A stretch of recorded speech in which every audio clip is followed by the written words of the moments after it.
오늘 미래에 쏜 사람이란 제목을 가지고 함께 말씀을 나누도록 하겠습니다.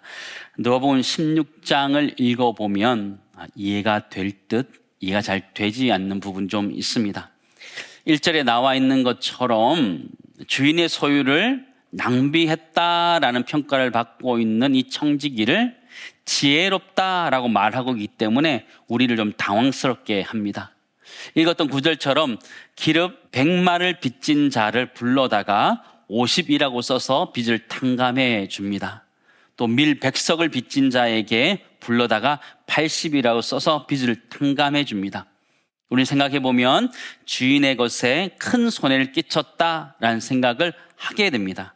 그런데 성경은 그 청지기가 칭찬을 듣고 있는 구절을 우리는 발견하게 됩니다. 8절 말씀 보실까요? 주인이 이 옳지 않은 청지기가 일을 어떻게 했다 그래요? 지혜있게 하였으므로 칭찬하였으니 이 세대의 아들들이 자기 시대에 있어서는 빛의 아들들보다 더 지혜로움이니라 이렇게 표현하죠. 이 세대의 아들들은 부정적인 표현이에요. 그리고 빛의 아들들은 긍정적인 표현인데 그것이 반전되었다 이런 얘기를 하는 것이죠. 세대의 아들들이 빛의 아들들보다 훨씬 더 지혜롭다 이렇게 표현하고 있어서 우리를 당황스럽게 합니다. 부정한 행동을 한 이 사람을 예수님이 어떻게 칭찬할 수 있을까?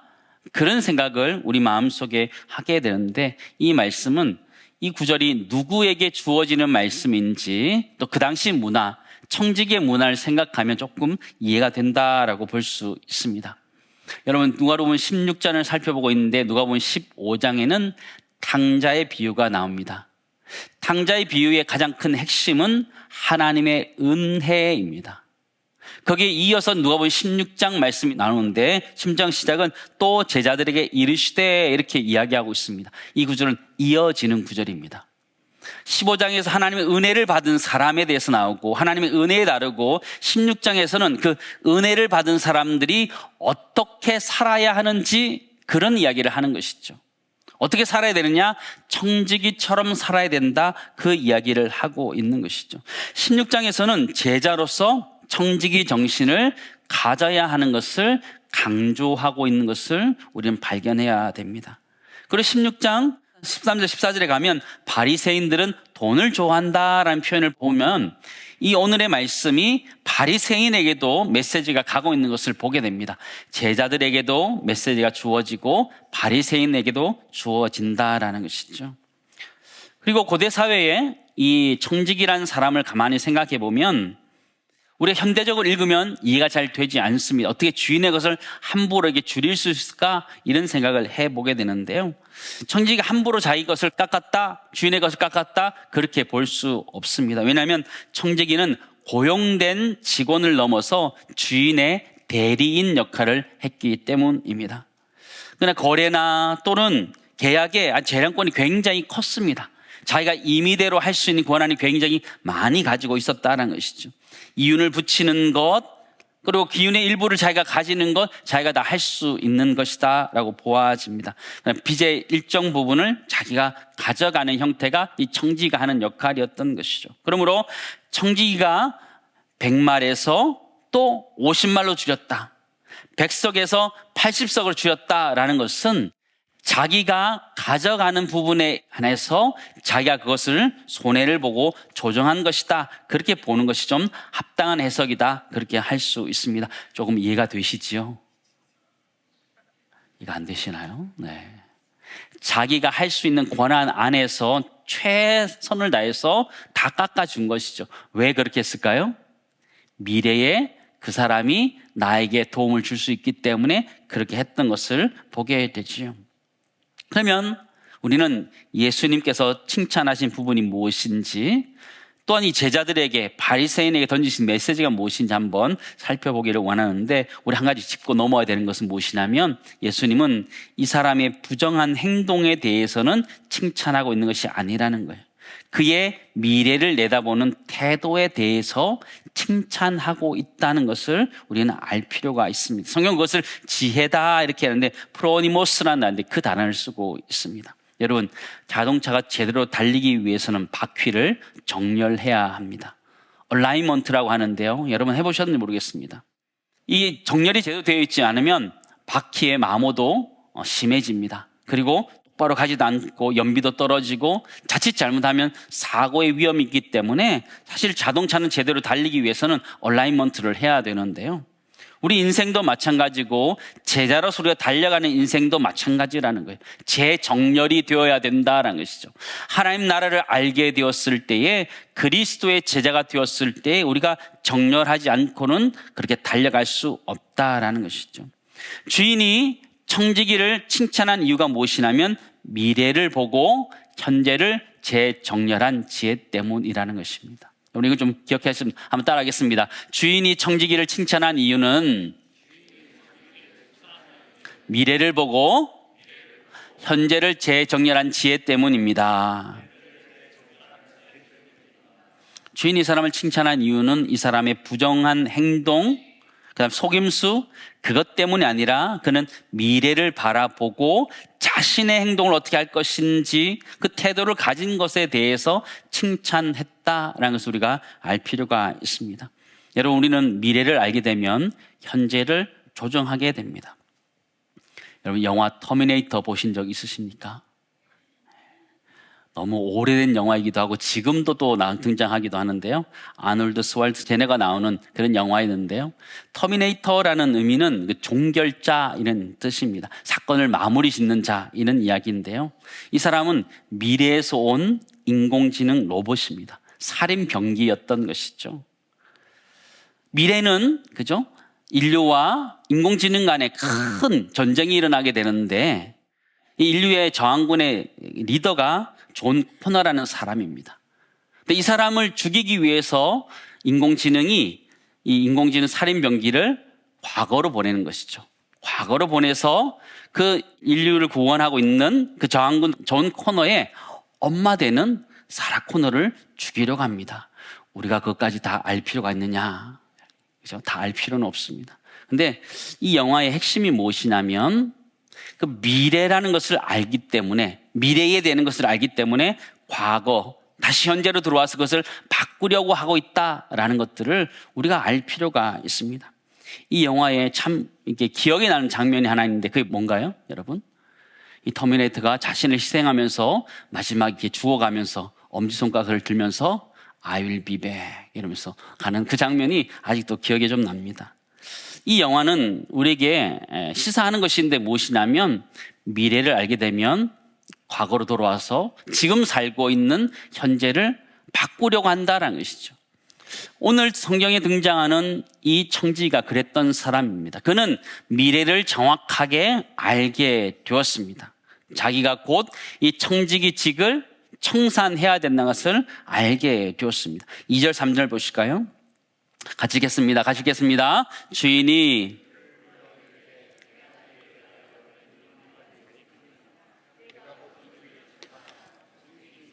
계속하지 못하리라 하니 청지기가 속으로 이르되 주인이 내 직분을 빼앗으니 내가 무엇을 할까? 땅을 파자니 힘이 없고 빌어먹자니 부끄럽구나. 그렇죠? 청지기의 미래는 명확했습니다. 정산이 있을 것이다 라는 것이죠. 그리고 내가 보던 일을 셈하라. 청지기 직무를 계속하지 못하리라. 정확하게 이 청지기는 자신의 현실을 파악하게 되었습니다. 앞으로 그것을 하지 못하기 때문에 지금 이것을 어떻게든 빨리 지혜롭게 잘 해야 된다 이런 생각을 하게 된 것이죠. 이 표현이 참 좀 사실적이다 이런 생각을 해보게 됩니다. 땅을 파자니 뭐라고 그래요? 힘이 없고 빌어먹자니 부끄럽고 가슴에 저는 와닿더라고요. 이렇게 땅을 파자니 힘이 없고 빌어먹자니 부끄럽고. 여러분 이거 탕자의 비유를 한번 이렇게 맞대어서 한번 생각해 보시기 바랍니다. 상대 상황과 마찬가지거든요. 뭐 일을 하자니 일도 없고 근데 빌어먹자니 부끄럽고 하는 것이 그런 상황이었던 것이요. 근데 성경은 이 사람에 대해서 지혜롭다 이렇게 표현합니다. 성경이 말한 지혜라는 것은 단순한 지식이 아니라 현실 속에서 미래를 바라보고 지금 행동하는 실천적인 지혜를 이야기하는 거예요. 그러니까 지식이 아니라 지혜였다는 것을 우리에게 얘기해주고, 이 지혜라는 것은 미래를 바라보기 때문에 지금을 살아내는 그런 지혜를 이야기한다는 것이죠. 헬라어에는 이 지식, 지혜라는 단어가 두 가지가 있습니다. 하나는 소피아라는 단어인데 이거는 이론적인 지식과 철학적인 지혜를 이야기합니다. 그러나 우리가 이야기할 때 깨달음, 지식 이런 것들을 이야기하는 것들을 보통 이제 소피아다 이렇게 얘기하는데, 두 번째는요 프로니모스라는 단어인데 이거는 실천적인 지혜를 이야기하는 거예요. 본인이 처한 상황을 판단하고 미래의 결과까지 고려하여서 지금 내가 무엇을 할 것인지 선택하는 것, 그것을 지혜라고 하는 거예요. 조금 더 쉽게 구분한다면 그냥 머리로 알 수 있는 것, 두뇌로 알고 깨닫고 판단할 수 있는 것, 지식이다라고 생각할 수 있고, 앞으로를 예측하고 지금 내가 어떻게 살아가는가, 그게 바로 지혜다라고 하는데, 성경이 말하는 지혜는 바로 두 번째 프로니모스와 같은 것을 지혜다라고 이야기하고 있습니다. 근데 성경에서 이 지혜로운 사람의 특징을 이렇게 프로니모스라는 단어를 가지고 설명하는데, 성경에 나와 있는 대부분이 그렇습니다. 마태복음 25장에 보면 슬기로운 5처녀가 등장하게 되는데, 그들은 미래를 보고 오늘을 준비했던 사람입니다. 마태복음 7장에도 보면 반석 위에 집을 짓는 사람이 등장합니다. 그죠? 비바람이 치는 것을 알고 미리 대비하는 그런 모습들. 마태복음 10장에 보면 뱀같이 지혜롭다 이렇게 표현을 쓰고 있는데, 위험을 알고 현명하게 행동해야 된다 이런 의미를 가지고 있고요. 누가복음 12장에도 충성된 종이 나옵니다. 주인이 언제 올지 몰라서 깨어 있는 것, 미리 자신의 미래를 예측하고 준비하고 있는 것, 그걸 성경은 지혜다 이렇게 표현한 것이죠. 정리해보면 다가올 미래를 내다보고 현재를 미래에 맞춰서 준비하는 것이 성경에서 말하는 지혜라는 것이죠. 사랑하는 성도 여러분, 우리는 미래를 살아갑니까? 현재를 살아갑니까? 너무 어려운 질문 드려서 죄송합니다. 네. 우리는 미래를 살아갈 수는 없습니다. 우리 항상 현재를 살아갑니다. 그러나 이 청지기와 같이 미래가 우리 모두는 분명한 사람들이에요. 우리 인생이 언젠가는 끝나게 되고, 그것이 곧 오늘 밤이 될 수도 있는 것이 우리의 존재들이라는 것이죠. 갑작스럽게 이 청지기가 주인이 셈하는 것처럼 갑작스럽게 우리가 하나님 앞에서 셈해야 되는 때가 온다라는 것이죠. 그것이 10년, 20년 후가 될 수 있지만 그것이 곧 오늘 밤이 될 수도 있다는 걸 기억하면서 우리 인생을 살아가야 된다는 것이죠. 우리 인생이란 것 언제 끝날지 모르기 때문에, 그 언제 끝날지 모르는 인생이기에 우리는 그때를 기억하면서 지금의 삶을 충성되이 신실하게 청지기처럼 살아가야 된다는 것이죠. 청지기에게 있어서 필요한 것이 무엇이냐면 지혜라는 것이 필요하다는 것이죠. 정산해야 되는 그때가 있기 때문에 그때를 기준으로 지금 내 삶을 조정해서 살아가야 된다는 거예요. 내 마음대로 살아가는 인생이 되면 안 된다는 것이죠. 미래가 있기 때문에 그 미래를 생각해서 지금 내 삶을 조정하는 것이 진정한 지혜다라는 것을 기억하며 그렇게 살아갈 수 있기를 간절히 소망합니다. 여러분, 인생은 마라톤과 같은 것이죠. 한순간만 빠르게 달린다고 해서 달려갈 수 있는 것이 아니고, 그죠? 전체 마라톤 코스를 생각하고 체력을 안배하고 자기 컨디션을 감안해서 달려가는 것이 인생의 마라톤이죠. 우리 신앙도 마찬가지입니다. 끝까지 달려가기 위해서 어떻게 달려가야 되느냐, 하나님 나라 이룰 때까지 어떻게 달려가야 되느냐 생각하면서 달려가야 되는 것이 우리의 인생이란 것이죠. 우리는 어떤 미래가 내 앞에 펼쳐지는지는 알 수는 없습니다. 그러나 오늘 이 청지기처럼 그 미래가 언젠가는 갑작스럽게 끝날 수 있고, 또 하나님 앞에서 평가되는 때가 있다는 걸 기억하면서 그때를 기준으로 하여서 지금의 우리의 삶을 조정하면서 살아갈 수 있기를 간절히 소망합니다. 조금 더 하나님 앞에서 주의 일들을 하며 감당하며 살아가는 은혜가 우리 모두 있기를 간절히 소망합니다. 첫 번째 하나 우리 이렇게 정리하도록 합시다. 성경이 말하는 지혜가 무엇이냐? 우리의 지금의 삶을 조정하는 것, 그게 성경이 말하는 지혜다는 것이죠. 근데 현재를 어떻게 조정하느냐? 미래를 내다보고 현재를 조정하는 것이다는 것이죠. 우리는 하나님의 청지기들입니다. 이 땅에 하나님이 우리들에게 주신 것들이 있습니다. 우리에게 시간도 허락해 주셨습니다. 그리고 우리에게 건강도 허락해 주셨습니다. 우리의 가정도 일도 우리에게 허락해 주셨습니다. 그게 내 것인가요? 하나님의 것인가요? 그죠? 너무 극단적으로 물었죠, 그죠? 내가 하고 있는 것은 내 것이기도 하고, 결국은 하나님의 것이에요. 그리고 하나님이 나에게 이 땅의 삶들을 살아가는 동안에만 허락하신 우리는 그것을 맡은 청지기들이에요. 그러기에 이 청지기가 해야 되는 것이 무엇이냐면 주인의 뜻이 어디 있는지 찾는 것이 굉장히 중요하다는 걸 기억하면서 나에게 주어진 시간과 건강, 여러분 그거 가지고 함께 기도했으면 좋겠어요. 하나님, 나의 시간을 어떻게 쓰기 원합니까? 하나님, 나의 건강을 어떻게 사용하기를 원하십니까? 또 나의 가정, 내가 하고 있는 일을 하나님 어떻게 쓰기를 원하십니까? 묻고 그 일들 찾아서 할 수 있는 지혜로운 종들 될 수 있기를 간절히 소망합니다. 또한 오늘 성경은 하나님과 재물을 겸하여 섬길 수 없다, 이런 얘기를 하고 있습니다. 그 얘기는 우리에게 주어진 재물의 청지기로서의 삶을 어떻게 살 것인지도 고민하라라는 말씀입니다. 우리 모두가 하나님 앞에서 재물의 청지기로서 하나님 앞에 묻고 기도하면서 여러분의 재물을 아름답게 주님 나라를 위해서 사용할 수 있기를 간절히 소망합니다.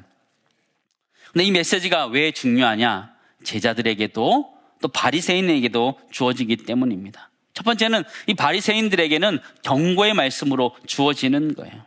10장 14절 우리 읽지는 않았는데요. 그걸 보면 바리새인들은 돈을 좋아하고 이래요. 여러분 그 당시 바리새인은 종교 지도자들이었어요. 이 종교 지도자는 그죠? 명예가 있는 사람들처럼 보여졌어요. 그러나 명예를 가진 사람들이 아니라 돈을 좋아하는 사람이다라고 성경은 평가하고 있다는 것이죠.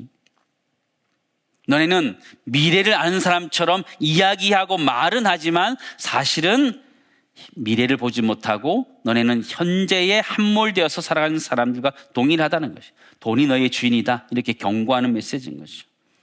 두 번째, 제자들에게도 도전하고 있는데요. 제자들에게는 너네는 은혜 받은 자로서 미래를 바라보면서 하나님 나라를 위해서 투자하고 하나님만을 섬기게 된다, 이 얘기를 하고 있는 것이죠. 제자들은 영혼의 관점에서 재물을 사용하는 미래적 청지기가 되어야 한다, 우리들에게 지금 그렇게 가르쳐주고 있는 것이죠. 근데 여기 본문에서 우리가 유심히 들어야 되는 것이 무엇이냐면 이 청지기의 반응입니다. 반응. 내가 어떻게 할까? 이러면 내가 어떻게 할까? 그런 도망하거나 부정하지 않습니다. 미래를 알고 현실을 직면하게 됩니다. 그리고 이 사람은 현재를 바꾸어갑니다. 미래를 아는 사람이 현재를 바꾸어가는 것이죠.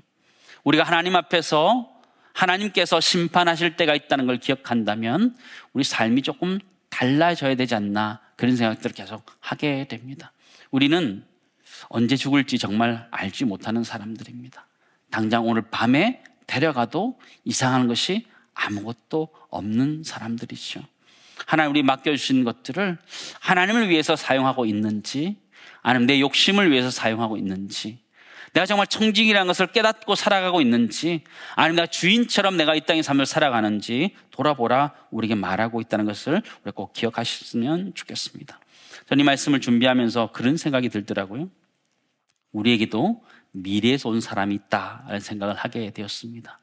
바로 예수 그리스도이십니다. 그분이 미래에서 오셔서 우리에게 다시 말씀해 주시는 거예요. 계시록 22장 12절 13절 말씀 보실까요? 보라, 내가 속히 오리니 내가 줄 상이 내게 있어 각 사람에게 그가 행한 대로 갚아주리라. 나는 뭐라 그래요? 알파와 오메가요, 처음과 마지막이요, 시작과 마침이라. 그렇죠? 예수 그리스도는 알파와 오메가, 처음과 마지막, 시작과 마침이에요. 그분이 우리에게 오셔서 말씀하시는 거예요. 저는 영화의 한 장면이 떠올랐습니다. 뭘까요? I will be back. 터미네이터의 장면이 하나 떠오르더라고요. 그러면서 이 터미네이터라는 이 영화가 예수님의 모티브를 좀 많이 가져온 것 같다, 그런 생각을 해보게 되었습니다. 그렇게 뜨거운 화염에 이렇게 죽어가는 그런 모습, 무덤에 죽음을 당했던 예수 그리스도, 그가 부활하는 그런 장면들을 아마 그가 모티브로 사용했지 않을까 그런 생각을 해보기도 하고요.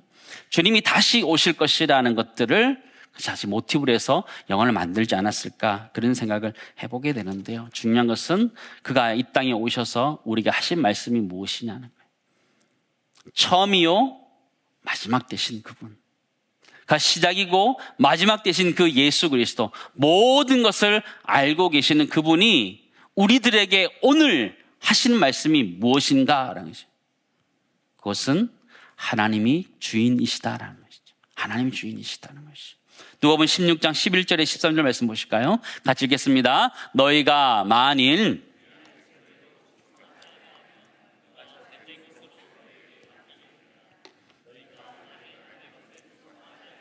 누가 너희의 것을 너희에게 주겠느냐? 집 하인이 두 주인을 섬길 수 없나니 혹 이를 미워하고 저를 사랑하거나 혹 이를 중히 여기고 저를 경히 여길 것입니다. 너희는 하나님과 재물을 겸하여 섬길 수 없느니라. 아멘. 미래가 보이는 사람은 하나님만을 주인으로 섬긴다라는 것이죠. 예수 그리스도가 우리에게 분명하게 말하고 있습니다. 처음부터 끝까지 모든 역사를 알고 계시고 우리의 모든 것들을 아시는 그 주님이 우리에게 오셔서 말씀하시는 거예요. 하나님이 주인이시다. 돈이 주인이 아니다라는 것이죠. 미래가 보이는 사람들은 작은 일에도 충성합니다. 하나님 앞에서 내가 결산해야 될 때가 있다는 사람은 작은 일에도 충성합니다. 보이지 않는 곳에서도 충성합니다. 누가 시켰기 때문이 아니라 하나님 앞에서 신실하게 살아가는 것, 그것이 바로 청지기의 삶인 것이죠.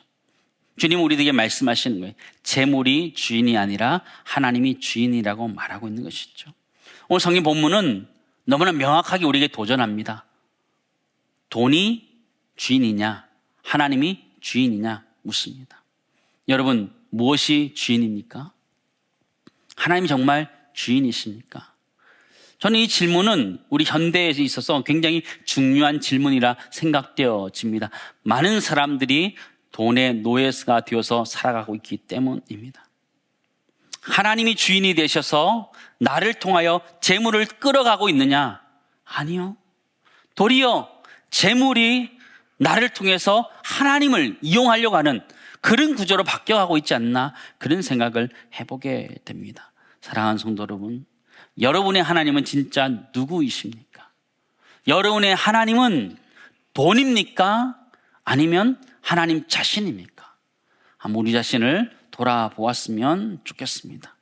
우리 모두가 다시 오실 주님, 그분 바라보면서 우리 삶을 다시 한번 정렬해 볼 수 있기를 간절히 소망합니다. 두 번째 정리하기 원하는 것은요, 다시 살아나셨고 다시 오실 예수님은 우리에게 명확하게 말해주고 있어요. 돈이 우리의 주인이 아니라는 것, 하나님이 우리 인생의 주인이라는 것을 명확히 하셨던 것을 꼭 기억하셨으면 좋겠습니다. 이제 말씀을 정리하도록 하겠습니다. 알파와 오메가 되신 예수 그리스도는 다시 오셨습니다. 죽음에서 부활하심으로 다시 오셨고 부활 승천하시고 마지막의 날에 다시 오실 것입니다.